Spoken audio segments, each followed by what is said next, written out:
साधु look থেকে সুসমাচার অধ্যায় 1 পদ সংখ্যা 57 থেকে 66 পর্যন্ত।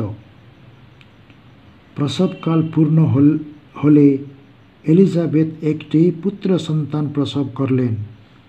প্রভু তার প্রতি মহাকৃপা দেখিয়েছিলেন শুনে তার প্রতিবেশী ও আত্মীয় জনেরা তারা আনন্দ প্রকাশ করল।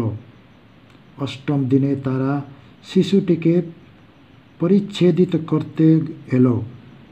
তারা তার পিতার নাম অনুসারে তার নাম জাকারিয়া রাখতে চাইল, কিন্তু তার মা প্রতিবাদ করে বললেন, না, ওর নাম হবে যোহন। তারা তাকে বলল, আপনার গোত্রের মধ্যে তেমন নাম কারও নেই। তখন তারা তার পিতাকে ইশারা করে জিজ্ঞাসা করল, তিনি কি নাম রাখতে চান? একটা লিপি ফলক চেয়ে নিয়ে তিনি লিখলেন, এর নাম যোহন। এতে সকলে আশ্চর্য হলো।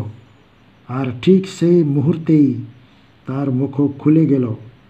তার বিশ্বাস, তার জিহ্বার জড়তাও ঘুচে গেল এবং তিনি ঈশ্বরের স্তুতি গান করতে করতে কথা বলতে লাগলেন। তার প্রতিবেশী সকলে ভয়ে অভিভূত হলো ও জুদিয়ার গোটা পার্বতীয় অঞ্চলে জুড়ে এই সমস্ত বিষয়ে বলাবলি হতে লাগলো। যারা শুনত সকলেই তা হৃদয়ে গেঁথে রেখে বলতো, এই বালকটা তবে কি হবে? বাস্তবিকে প্রভুর হাত তার সঙ্গে সঙ্গে ছিল।